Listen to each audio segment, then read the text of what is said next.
ডাল দিয়ে পেঁপে রান্না। এখানে একটা পেঁপে টুকরো করে কেটে নিয়েছি। আগে থেকে ভিজিয়ে রাখা ডালগুলোকে দিয়ে দেব। 4-5টা কাঁচামরিচ দিয়ে নেব।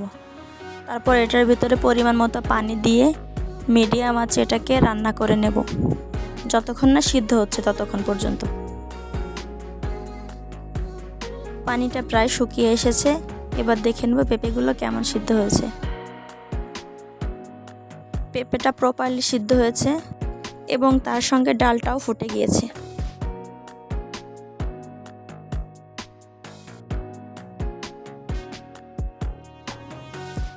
এবার একটি কড়াইতে 1/2 কাপ পরিমাণ তেল দিয়ে নেব।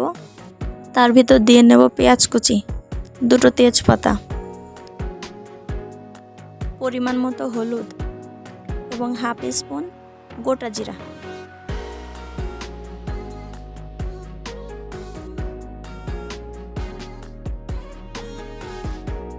পরিমাণ মতো লবণ দিয়ে নেব।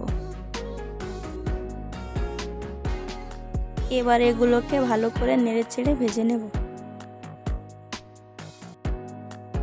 মশলাগুলো ভেজে নেওয়া হয়ে গেছে।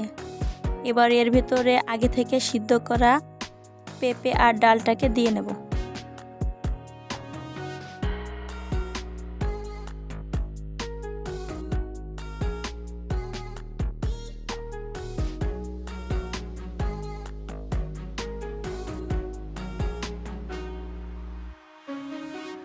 সবজির সাথে মশলাগুলোকে ভালো করে মেখে নেব।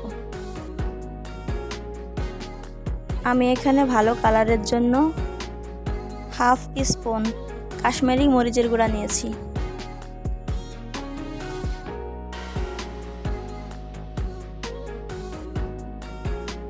এবারে অল্প করে একটু পানি দিয়ে রান্না করে নেব।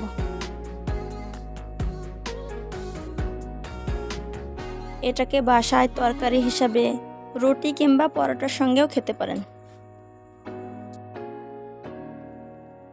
এটা রান্না করা শেষ।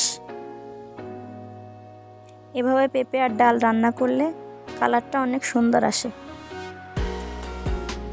আমার ভিডিওটা ভালো লাগলে লাইক করবেন।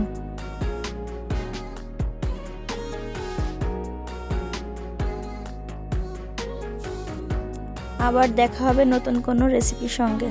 আল্লাহ হাফেজ।